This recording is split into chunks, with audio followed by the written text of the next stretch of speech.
खबर महाराष्ट्र के नागपुर जिले से है, जहां हिंदू परंपरा से जुड़े प्राचीन और पारंपरिक मंदिरों की जमीन को भूमाफियाओं से बचाने के लिए एक बड़ा अभियान छेड़ा गया है।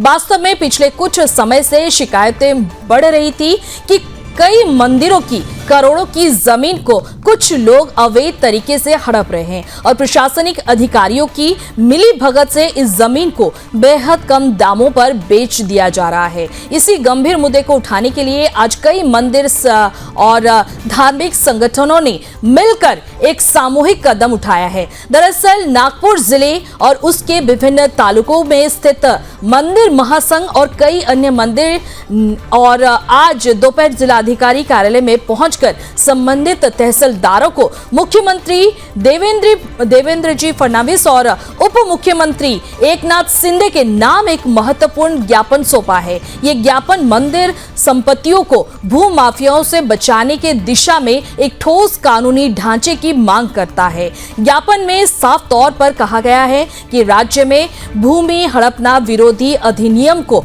तत्काल लागू किया जाए ताकि मंदिरों की पवित्रता और जमीन पर अवैध कब्जा करने वालों पर कठोर कार्रवाई की जा सके। इसके साथ ही मंदिर और मांग है कि इस पूरे मामले की विस्तृत और स्वतंत्र जांच के लिए एक विशेष जांच दल यानी SIT का गठन किया जाए ताकि जिन अधिकारियों ने अवैध सौदों को संरक्षण दिया उनकी भी जिम्मेदारी तय की जा सके। मंदिर महासंघ का कहना है कि कई पारंपरिक मंदिरों की जमीन सालों से धार्मिक और सामाजिक कार्यों के लिए उपयोग होती रही है, लेकिन पिछले कुछ समय से भूमाफिया इस जमीन को देखकर सक्रिय हो गए हैं और जमीन को दस्तावेजी रूप से बदलवाने और सस्ते भाव में बेचने और रिकॉर्ड में गड़बड़ी करने की शिकायतें लगातार सामने आ रही है। इसी कारण मंदिर संगठनों ने राज्य सरकार से त्वरित हस्तक्षेप की मांग की है। आज दोपहर 1 बजे महाराष्ट्र मंदिर महासंघ और हिंदू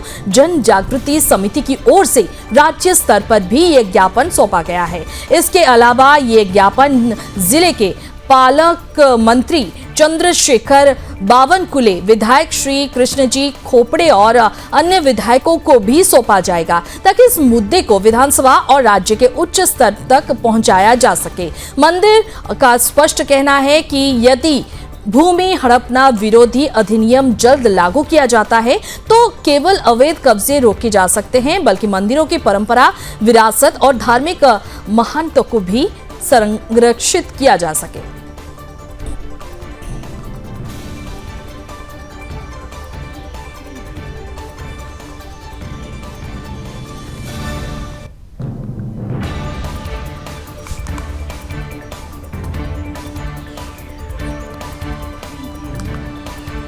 SIT गठित जांच की मांग तेज हो रही है। आपको बता दें, ये भूमि हड़पना विरोधी अधिनियम लागू करने के लिए SIT गठित कर जांच की मांग तेज हो रही है। नागपुर से इस वक्त की बड़ी खबर आपको बता दें, महाराष्ट्र मंदिर जमीन बचाने के लिए बड़ा आंदोलन, भूमाफियों पर सख्त कानून की मांग की जा रही है और इसी कड़ी में ज्ञापन भी सौंपा गया है। भूमि हड़पना विरोधी अधिनियम लागू करे और SIT गठित कर जांच की मांग तेज हो रही है।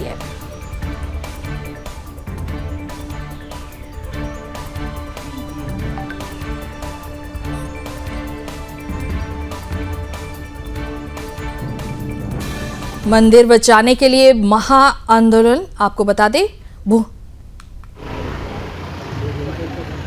मैं रामनारायण मिश्र बृहस्पति मंदिर कान्होलीवाला का विश्वस्त हूँ। आज हम लोग यहाँ पर सभी विश्वस्त एकत्रित हुए हैं कलेक्टर के यहाँ एक निवेदन देने के लिए कि महाराष्ट्र गवर्नमेंट में एंटी लैंड ग्रैबिंग एक्ट का कायदा लागू हो जाना चाहिए, क्योंकि बहुत से प्रदेशों में जैसे आंध्रा में है, गुजरात में है, कर्नाटका में है, इस तरह का कायदा आ चुका है और बड़ी सख्ती से उसका अमल भी हो रहा है। लेकिन महाराष्ट्र में देखा गया है कि बहुत सारे भूमाफिया साठगांठ करके कुछ अधिकारियों से उनकी मिली भगत के आधार पर वो जमीन को हड़पने का कुत्सित प्रयास करते रहते हैं। तो हम लोगों के जब संज्ञान में ये बात आई तो हम लोगों ने इसकी चर्चा भी की, अधिकारियों से इसकी चर्चा की, मंत्रियों से इसकी चर्चा की और बावनकुले जी ने, जो महसूल मंत्री हैं, उन्होंने हमें आश्वस्त किया कि इसके बाद अब कोई भी जमीन का सौदा, मंदिर का जमीन का सौदा तो नहीं होगा। लेकिन हम ये चाहते हैं कि महाराष्ट्र में एंटी लैंड ग्रैबिंग एक्ट अवश्य आना चाहिए और वही निवेदन देने के लिए हम सभी लोग यहाँ एकत्रित हुए हैं। हमें ये उम्मीद है महाराष्ट्र गवर्नमेंट से कि हमारी भावनाओं की कद्र करते हुए वो निश्चित ये कायदा लागू करेंगे।